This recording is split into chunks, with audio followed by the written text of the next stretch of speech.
જિલ્લામાં છે તે ગોપાલ ઇટાલિયાના સમર્થકો છે તે આવી રહ્યા છે. રાજુભાઈ કડપડા છે તે અહીંયા પહોંચી રહ્યા છે અને આપણે તેને પૂછવાનો પ્રયત્ન કરશું. આમ આદમીની લીડ છે તે સતત વધી રહી છે. આપણી સાથે રાજુભાઈ છે, આપણે તેને પૂછવાનો પ્રયત્ન કરશું. રાજુભાઈ, શું કહેશો કે જે લીડ છે એમાં ગોપાલ ઇટાલિયા છે તેની લીડ વધી રહી છે અને ભાજપ છે તે પાછળ જઈ રહી છે, શું કહેશો?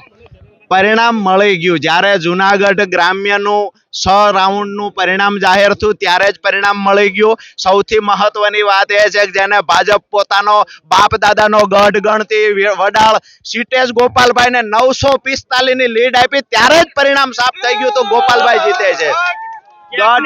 ભાજપના ગઢના કાંગરા ગઢની દિવાલો બધું વિસાવદરના મતદારોએ આજ ખેરી નાખ્યું છે. ક્યાંક ને ક્યાંક ગોપાલભાઈ ઇટાલિયા ઉપર પણ આક્ષેપ કરવામાં આવ્યા હતા, શું કહેશો? જવાબ દઈશું. હવે 2.5 વર્ષ છે, 2.5 વર્ષ છે.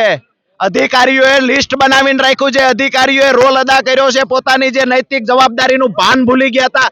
જે અધિકારીઓએ ભાજપનો હાથો બનીને કામ કર્યું છે, આ તમામના લિસ્ટ તૈયાર છે.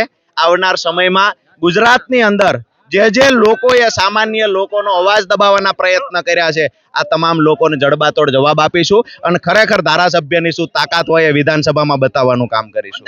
કેટલા લીડથી જીતશે ગોપાલભાઈ, શું કહેશો?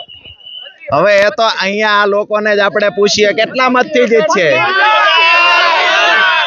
તમામ જે લોકો ગ્રાઉન્ડ પર જે લોકોએ કામ કર્યું છે એનો ઉત્સાહ કહે છે. એ લોકો કહે છે કે ભાજપે તમામ તાનાશાહીઓની હદ વટાવી દીધી. ભાજપે દારૂ વેચી લીધો, પૈસા વેચી લીધા, અધિકારીનો ઉપયોગ કરી લીધો, તમામ હદો પાર કરી દીધી, ગુંડાગર્દી કરી, પ્રિસાઇડિંગ ઓફિસરને માર્યો. આ તો ગુજરાતમાં ક્યારેય ભૂતકાળમાં બન્યું નહોતું. એવી ઘટનાઓ વિસાવદરમાં ઘટી, દબંગાઈ તમામ પ્રકારની કરી લીધી. તેમ છતાંય આજે અત્યારે ગોપાલભાઈ 10,000 થી વધારે મતથી આગળ છે. અહીંના કાર્યકર્તાઓનું કેવું છે 25,000 મતથી જીતશે. અહીંના કાર્યકર્તાઓને જય ગોપાલના નારા સાથે 25,000 થી લીડ જીતશે તેવું અનુમાન છે તે લગાડી રહ્યા છે. Tushar Baliya, news room, Junagadh.